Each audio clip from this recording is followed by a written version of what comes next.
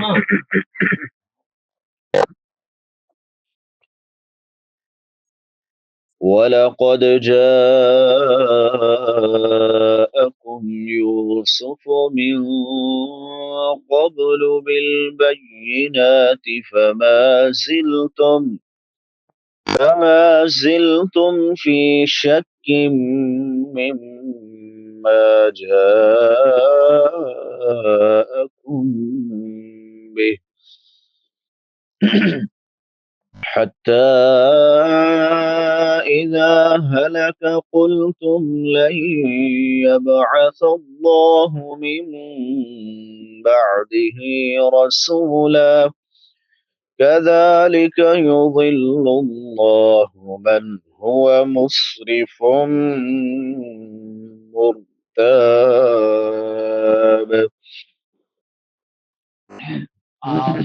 جزاك أعوذ بالله من الشيطان الرجيم. ولقد جاءكم يوسف من قبل بالبينات فما زلتم في شك.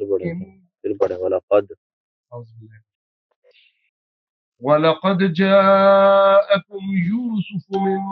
قبل بالبينات فما زلتم في شك مما جاءكم به حتى إذا هلك قلتم لن يبعث الله من بعده رسولا كذلك يذل الله من هو مسرف مرتاب.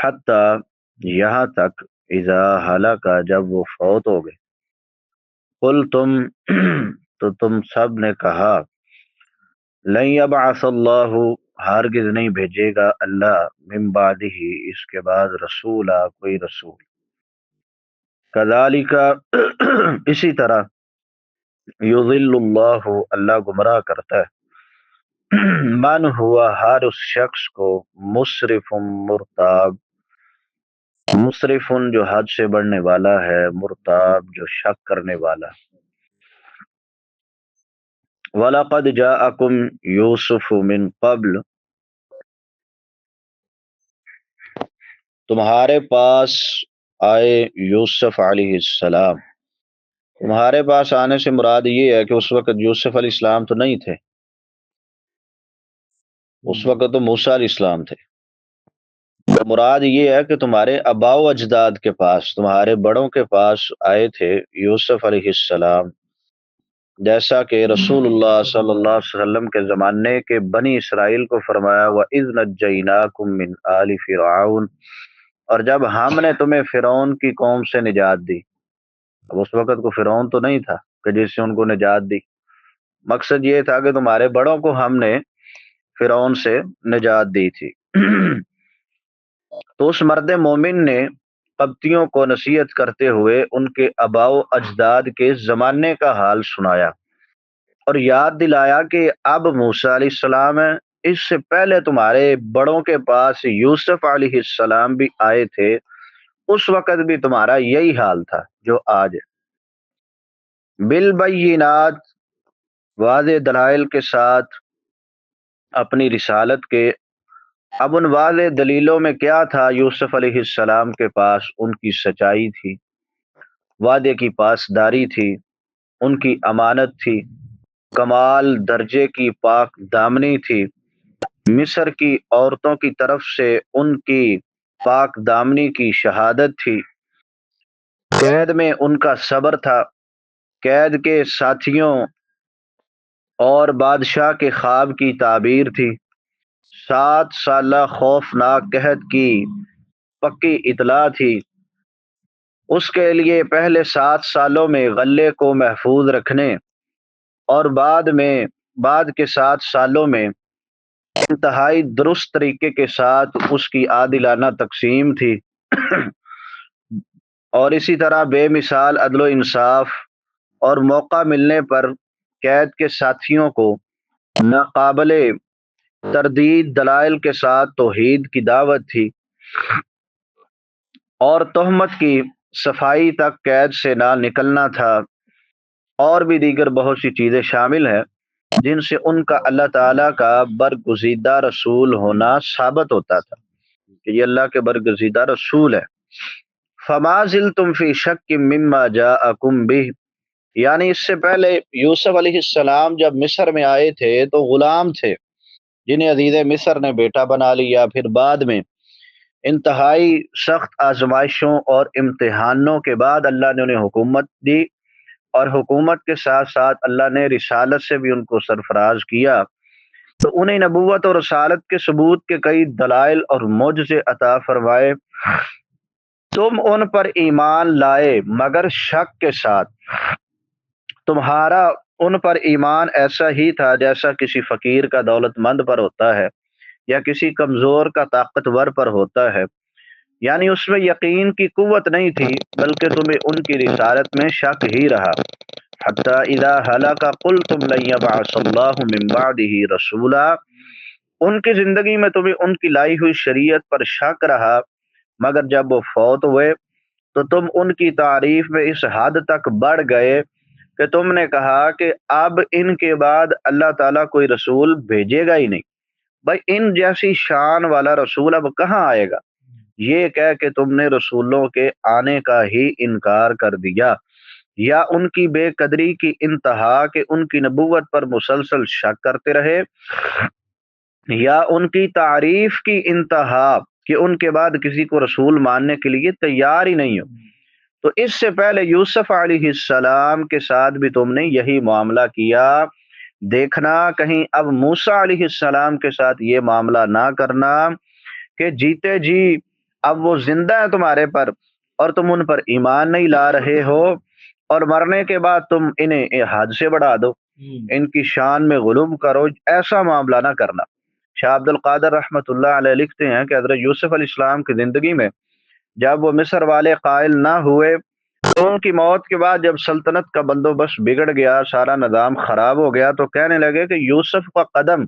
اس شہر پر بڑا مبارک تھا، یعنی وہ بڑا برکت والا تھا، اب اس جیسا اور کوئی نبی نہیں آئے گا جس قدر برکت والا یوسف علیہ السلام تھا۔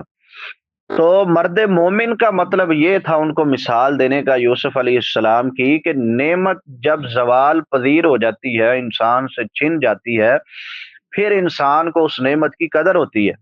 تو دیکھو جیسے یوسف علیہ السلام چلے گئے تھے اور تمہیں بعد میں احساس ہوا تھا، تو اب پھر اللہ نے تمہارے پاس ایک رسول بھیجا ہے، اب اس کی قدر کر لو، کی طرح بعد میں نہ اپنے اباء و اجداد کی طرح بعد میں پچھتاتے رہنا کہ ہم ایمان لے آتے یا اس کی قدر کر لیتے، تو وہ نہ ہو کہ موسیٰ علیہ السلام بھی تمہارے پاس سے چلے جائیں اور پھر بعد میں تم پچھتاتے پھر۔ کذالک یضل اللہ من ہوا مسرف مرتاب اللہ تعالیٰ گمراہی میں انہی لوگوں کو مبتلا کرتا ہے